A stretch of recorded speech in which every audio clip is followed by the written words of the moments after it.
I built an empire believing every problem had a price, that my wealth was a universal key. Then my daughter taught me some doors aren't just locked, they're bricked over from the other side. My name is Arthur Blackwood, and I operate under a simple, unwavering principle. Every problem has a price tag. Leaky roof? Buy a new one. Hostile takeover? Buy the company. Political inconvenience? Buy the politician. It's a philosophy that has served me well. Building an empire that stretches across continents, I have homes that are mistaken for luxury hotels and a phone that can cripple a small nation's economy with a single call. I believed, with the certainty of a man who has never been told no, that my wealth was a universal key, capable of unlocking any door. Then I had a daughter, and I learned that some doors are not only locked, but they are bricked over from the other side. Her name is Lily. She is my world, my 7-year-old son around which my entire universe orbits. She has my eyes, a deep, thoughtful gray, but her smile is entirely her own, a beacon of pure, unadulterated joy. But Lily carries a burden, a rare, aggressive form of psoriasis that money, for all its power, has failed to conquer. It covers much of her small arms and legs in angry, red patches of skin that flake and crack. We have the best doctors, the most advanced treatments, experimental therapies flown in from Germany and Japan. They manage the pain, they soothe the itching, but they cannot erase the visual reality of her condition. To me, she is beautiful, a perfect, fragile masterpiece. To the world, and more cruelly to other children, she is something to be stared at, to be whispered about, to be feared. This brings me to the incident, the catalyst, the moment the carefully constructed fortress around my heart was breached. It was a birthday party for Isabella, the daughter of a new business partner, Jonathan Vance, a man I was in the process of acquiring a majority stake in his tech firm. The invitation was a formality, a social necessity. But to Lily, it was everything. She had talked about it for weeks. A bouncy castle, a magician, a pony. For a child whose life was a rotating schedule of dermatologists and oatmeal baths, it sounded like paradise. She picked out a dress with long lace sleeves to cover her arms and clutched the brightly wrapped gift for Isabella, like it was a holy relic. I watched her in the back of the Bentley on the way there, her little legs swinging, a nervous energy buzzing around her. In the passenger seat sat Maria, her nanny. Maria was a quiet woman in her late 40s, unassuming to the point of being invisible. I'd hired her a year ago based on a stellar recommendation. She was efficient, calm, and Lily adored her. To me, she was just part of the household machinery, a well-oiled cog that kept my life running smoothly. I barely registered her presence most days. We pulled up to the Vance estate, a sprawling mansion that was a pale imitation of my own. The air was filled with the scent of cut grass and the distant cacophony of children's laughter. I felt a surge of pride, walking in with Lily's small hand in mine. I was Arthur Blackwood. My presence was a gift. My daughter, by extension, was royalty. Or so I thought. We were met at the grand entrance by Eleanor Vance, Isabella's mother. She was dressed in immaculate white linen, her smile as bright and brittle as porcelain. Her eyes landed on me, then flicked down to Lily. The smile faltered. It was just for a fraction of a second, a micro-expression of, what was it? Disgust? Alarm? Before I could process it, the smile was back in place, but it didn't reach her eyes. "Arthur, so glad you could make it," she cooed, ignoring Lily completely. She leaned in as if to share a secret. "Listen, there's something I need to discuss with you, perhaps in your office on Monday."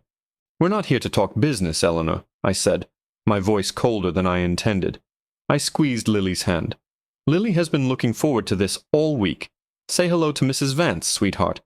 Lily looked up, her gray eyes wide and hopeful. "Hello. I brought a present for Isabella."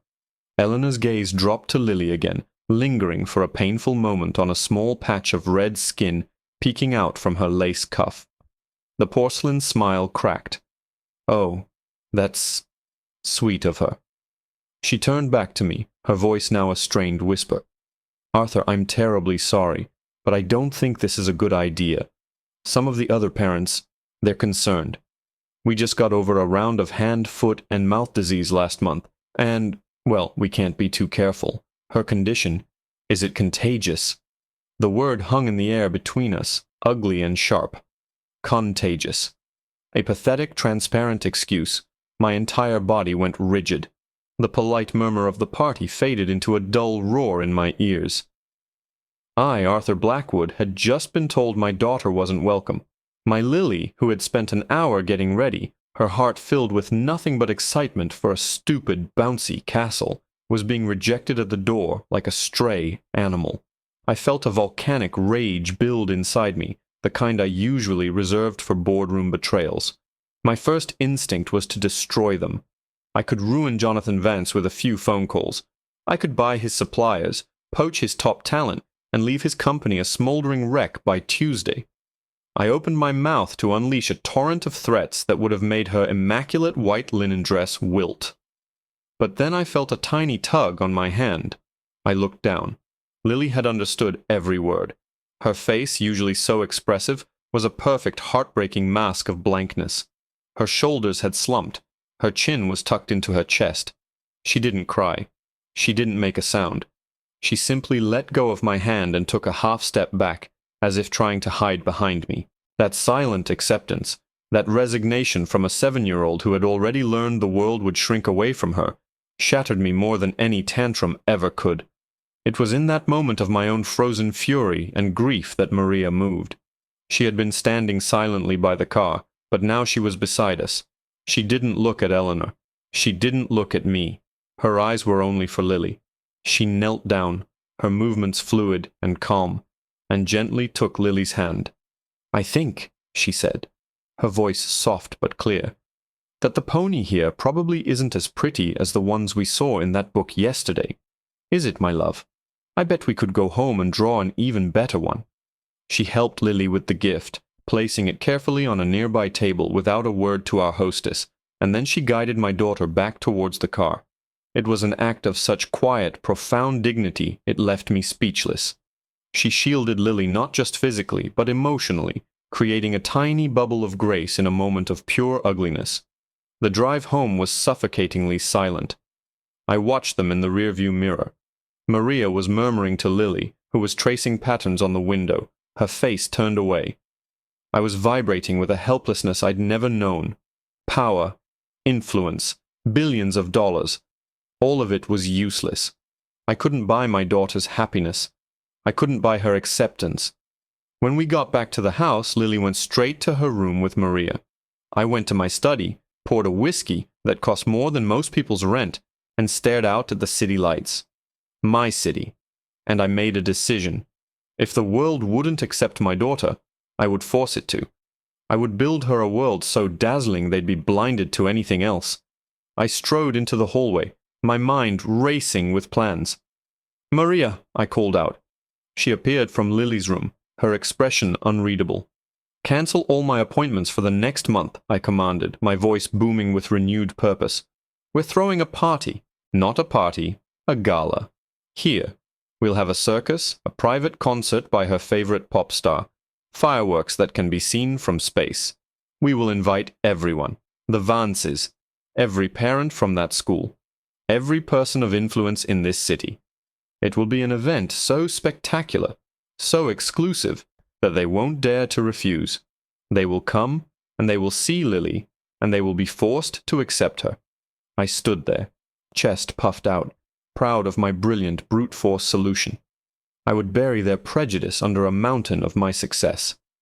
Maria looked at me, her gaze steady, and for the first time I felt like she was truly seeing me, the man, not the employer. She was silent for a long moment before she spoke, her voice no more than a whisper, but it hit me with the force of a physical blow. "And what happens, Mr. Blackwood, when the party is over?" Her question hung in the vast, opulent hallway like a ghost. "When the party is over," I repeated, my voice dripping with condescension. The rage I'd felt at the Vance's door was now redirected at her, this quiet, unassuming woman who dared to question my methods. "The party is a means to an end, Maria. It's about optics, about establishing a precedent. We create an event so desirable that being seen with Lily becomes a status symbol. It's not about one afternoon, it's about rebranding her in the eyes of society. It's a strategy. I was talking about my 7-year-old daughter as if she were a struggling subsidiary in my portfolio. The thought barely registered. Maria simply held my gaze, her own dark eyes unblinking. There was no fear in them, only a deep, weary sadness that I found infuriating. "She is not a strategy, Mr. Blackwood," she said, her voice still quiet, but now laced with a strength that belied her gentle demeanor. "She is a little girl who was just told she is undesirable. Your fireworks won't erase the memory of Mrs. Vance's face.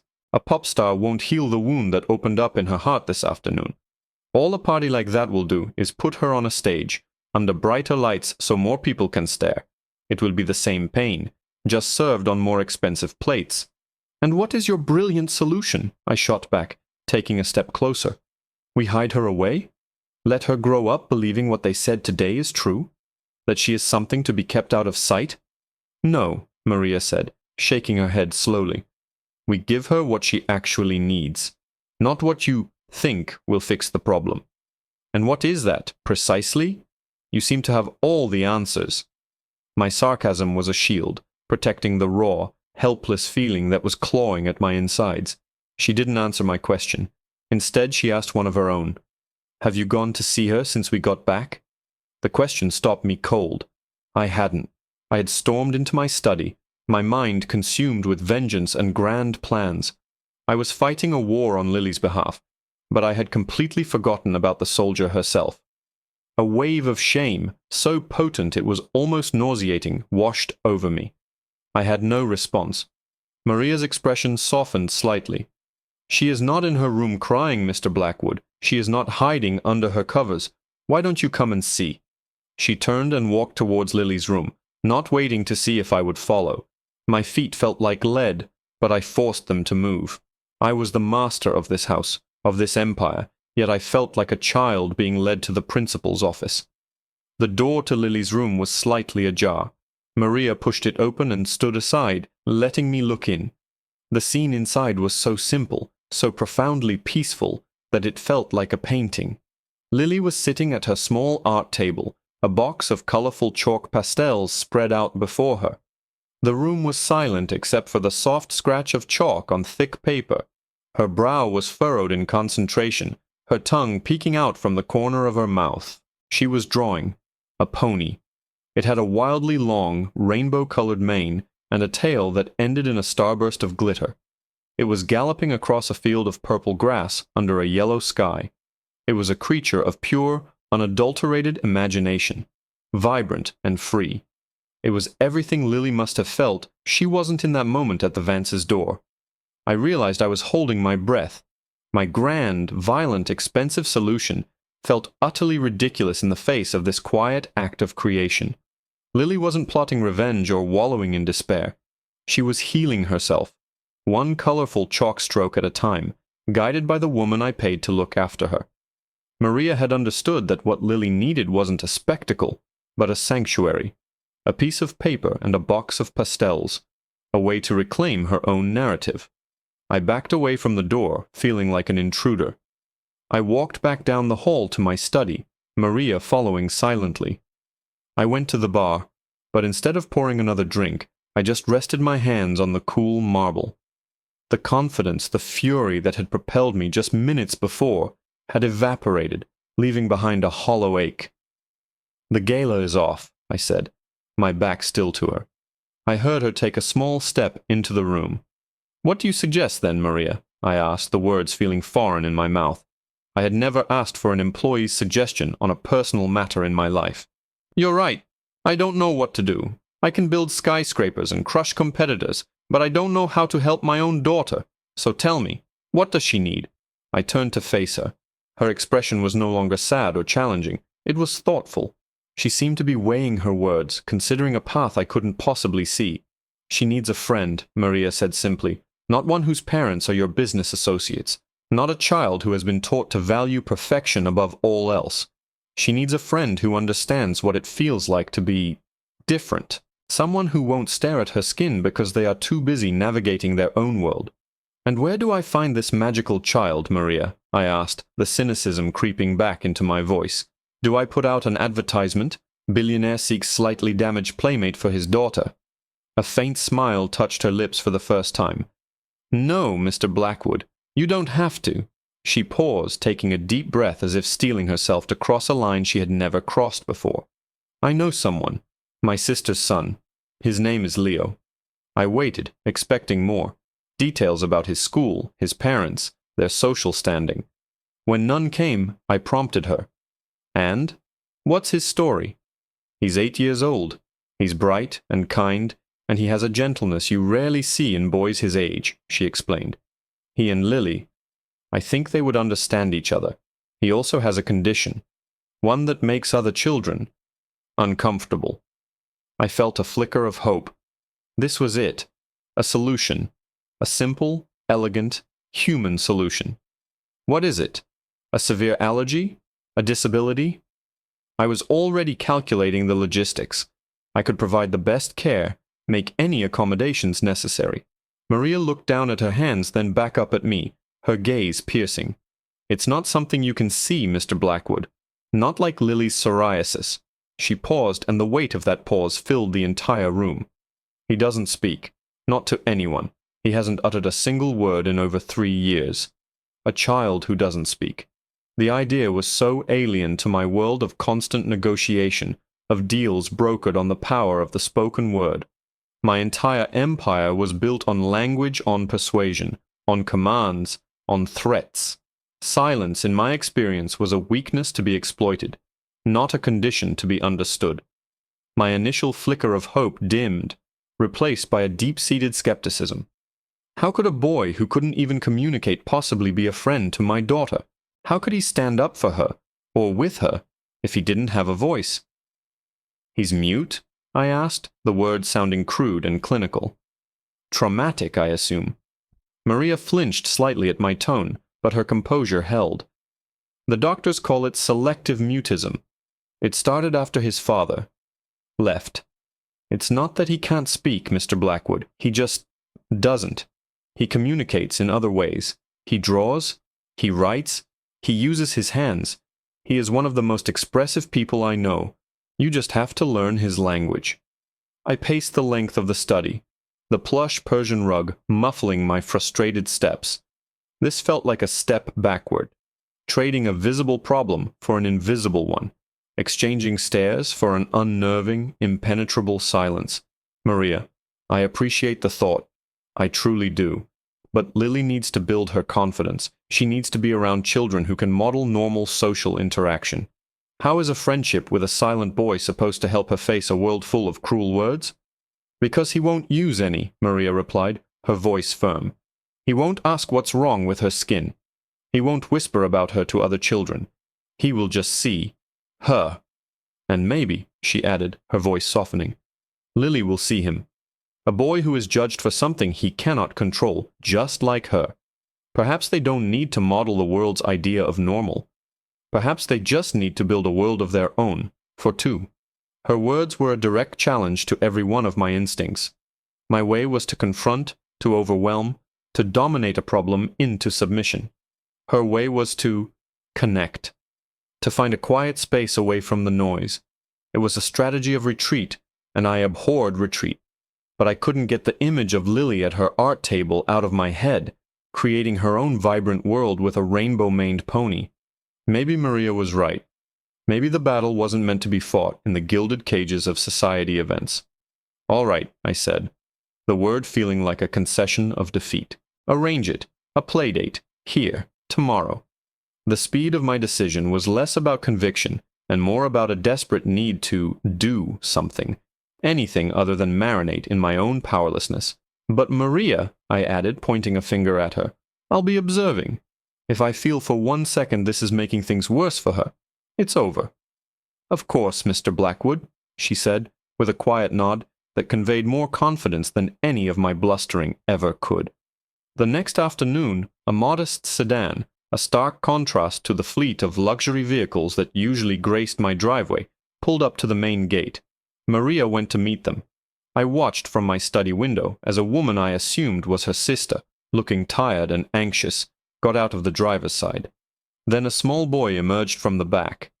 He had a mop of unruly brown hair and large dark eyes that seemed to take in everything at once. He clutched a worn-looking sketchbook to his chest like a shield. This was Leo. I had instructed the household staff to be invisible. I wanted the house to be as unintimidating as possible, a laughable goal given its sheer scale. Lily was waiting nervously in the grand foyer. She was wearing her long-sleeved dress again, and she kept twisting a piece of the lace around her finger. When Maria walked in with Leo, the silence was immediate and absolute. It was so heavy you could feel it. Lily stared at Leo. Leo stared at the soaring marble columns and the chandelier that was larger than his mother's car. He didn't look at Lily. Not at first. Maria gently knelt down between them. "Lily," she said softly, "this is my nephew, Leo. Leo, this is Lily." Lily gave a tiny, almost imperceptible wave. "Hello," she whispered. Leo's eyes flickered towards her, then darted away. He clutched his sketchbook tighter. My heart sank. This was a disaster. It was awkward, painful. My daughter was offering a greeting, and this boy was responding with a wall of silence. I was about to stride out and call the whole thing off when Maria spoke again. "Leo has brought something to show you," she said, her voice warm and encouraging. Leo hesitated for a long moment. Then, with slow, deliberate movements, he opened his sketchbook. He didn't hand it to Lily. He simply turned it so she could see. On the page was a drawing. It was astonishingly detailed for a child his age. It was a drawing of a dragon. But it wasn't a fierce, fire-breathing monster. This dragon was curled up asleep, and its scales weren't scales at all. They were intricate, overlapping patterns that looked exactly like the red, flaky patches of skin on Lily's arms. And nestled in the crook of the dragon's tail, sleeping soundly under its protection, was a small, smiling girl. Lily gasped. She took a step closer, her shyness forgotten. Her eyes, wide with wonder, traced the lines of the drawing. She looked from the paper to Leo, then back to the paper. He was still looking down, his face hidden by his hair, but he held the sketchbook steady. "It's beautiful," Lily breathed. She looked up at him, a real dazzling smile spreading across her face. "Is she me?" Leo didn't answer, of course, but he gave a short, sharp nod. For the first time since he'd arrived, Lily seemed to forget about her own skin. She pointed to a detail in the drawing. "Why does he have sad eyes?" she asked, referring to the sleeping dragon. My breath caught in my throat. I hadn't even noticed. But she was right. Even with its eyelids closed, the dragon's face was etched with a profound melancholy. This silent, observant boy had captured not just the look of her condition, but the sadness that came with it. Leo looked at her, truly looked at her for the first time. He flipped a page in his sketchbook and quickly, with practiced ease, scribbled a single word and showed it to her.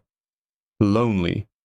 I watched from the shadows of my study, my world tilting on its axis. In 5 minutes, this silent boy had shown my daughter more understanding and empathy than any of the dozens of highly paid doctors and therapists we had seen.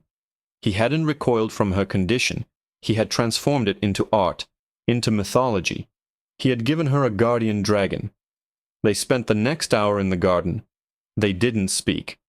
Or rather, Lily spoke, a constant, happy stream of chatter, and Leo listened, responding with nods, gestures, and quick drawings in his sketchbook. They built a fairy house out of twigs and moss.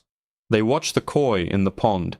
It was the most relaxed, the most unguarded I had ever seen her with another child.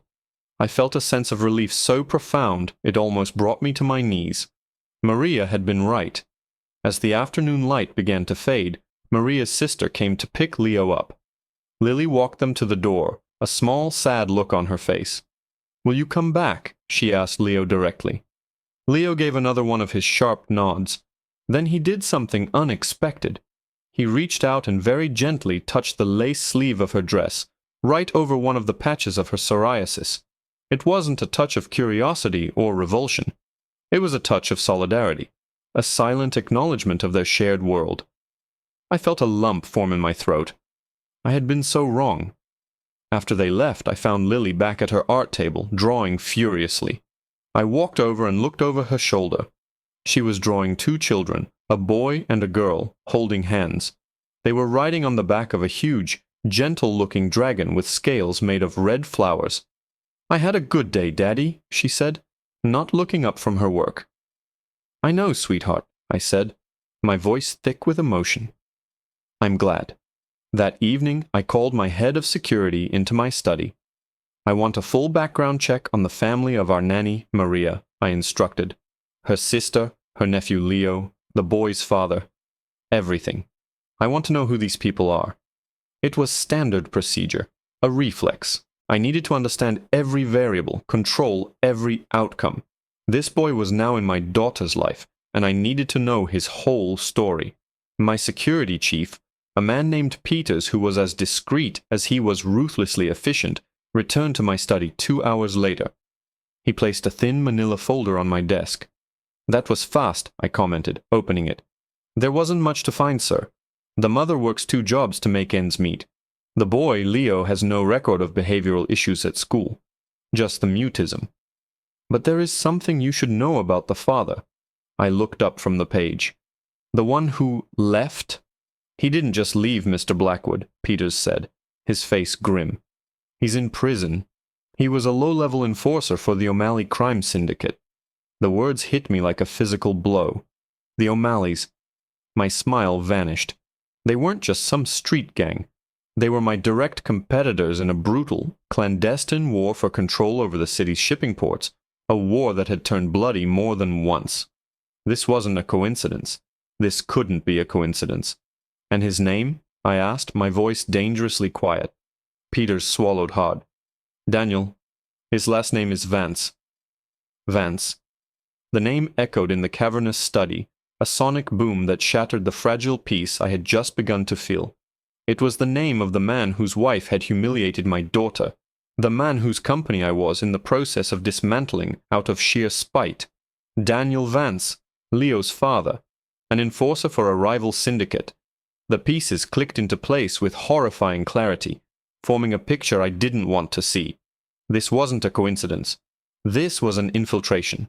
Maria, my quiet, unassuming nanny, had placed the son of my enemy's foot soldier into the heart of my home, next to my most precious treasure.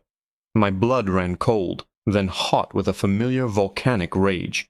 The tenderness I'd felt watching the children in the garden curdled into suspicion and betrayal. The drawing of the dragon now seemed like a Trojan horse, a clever manipulation designed to breach my defenses.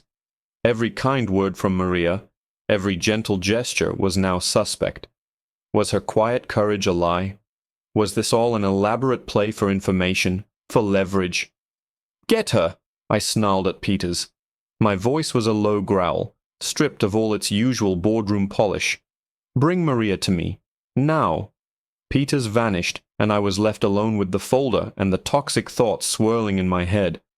I looked at the picture of Daniel Vance, a hard man with cold eyes, the kind of man I had dealt with 100 times across mahogany tables and through encrypted channels. A disposable tool.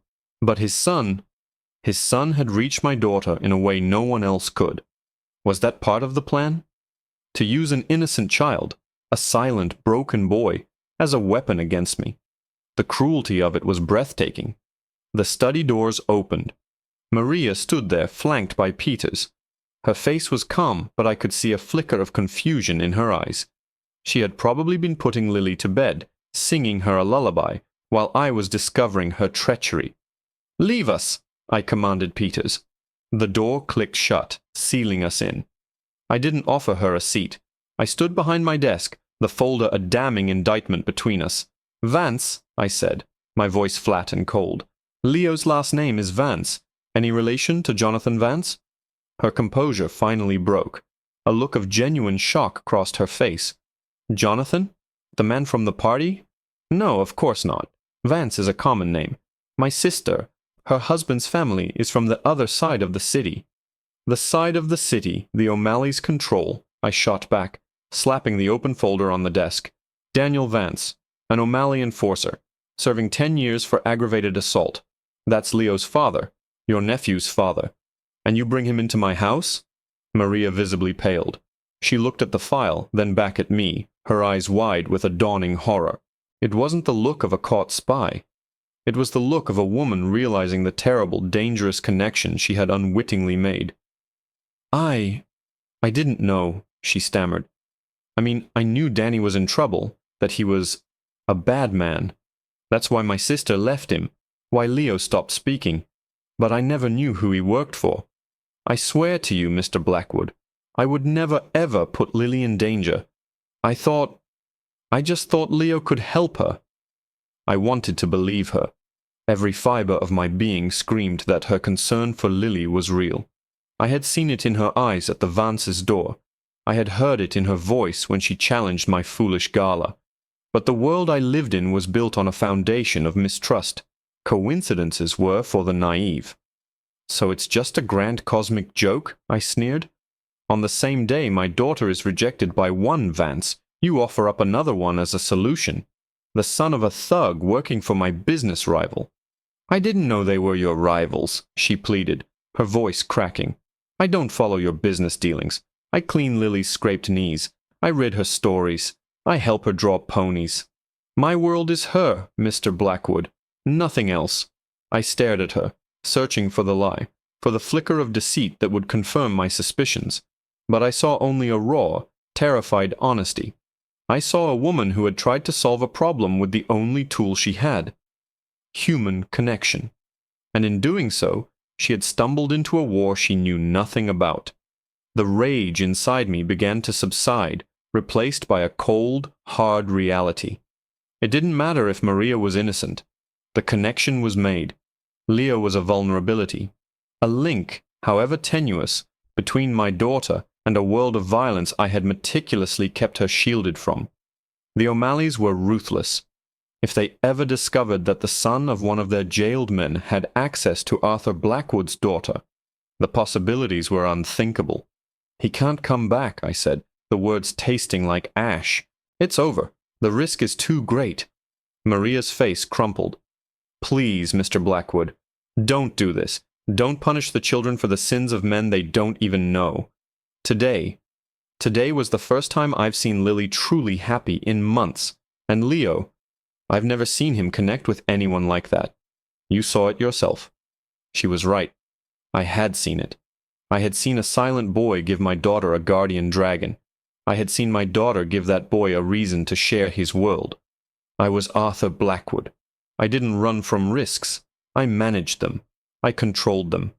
Was I really going to let the ghosts of my brutal business world dictate my daughter's happiness? Was I going to become the very thing I hated a person who rejected a child because of who their father was? My philosophy had been that every problem has a price tag. But what was the price of my daughter's smile? What was the cost of that quiet, perfect afternoon in the garden? It was priceless, and I was about to throw it away out of fear. "No," I said, the word a revelation. I looked Maria in the eye. "No, you're right." I walked around the desk, closing the folder and tossing it aside as if it were meaningless. "This isn't about him. It's about me, about my world and the walls I've built. I'm not going to let my enemies take one more thing from my daughter." I made a decision. Not as a billionaire or a corporate titan, but as a father. "Leo is welcome here anytime," I said, my voice firm with a new kind of resolve. "But on my terms. I'm moving his mother and him. I'll buy them a house in a gated community nearby. I'll provide round-the-clock, discreet security. I'll sever every tie they have to their old life. I will build a fortress around that boy, not to keep him out, but to keep him safe, to keep them both safe." Maria stared at me, her eyes filling with tears. "Mr. Blackwood, Arthur, This isn't just for him, Maria," I cut in, my voice softening. "It's for Lily, and it's for me. You told me my party was about serving pain on expensive plates. You were right. I've been trying to solve this problem with a hammer. You showed me a better way." I finally understood. The quiet courage wasn't just Maria's, it was Leo's in sharing his art. It was Lily's in reaching out to a stranger. It was the courage to be vulnerable, to connect despite the scars, visible or not. The next Saturday, Leo came over again. His mother dropped him off, her eyes full of a day's tearful gratitude that I waved away impatiently. I watched from the window again, but this time it was different. There was no suspicion, only a fierce paternal protectiveness. Lily ran to meet him at the door. She didn't say hello. Instead, she just held up a piece of paper. It was a drawing of a boy with unruly hair, standing on a hill, flying a kite. The kite was shaped like a dragon.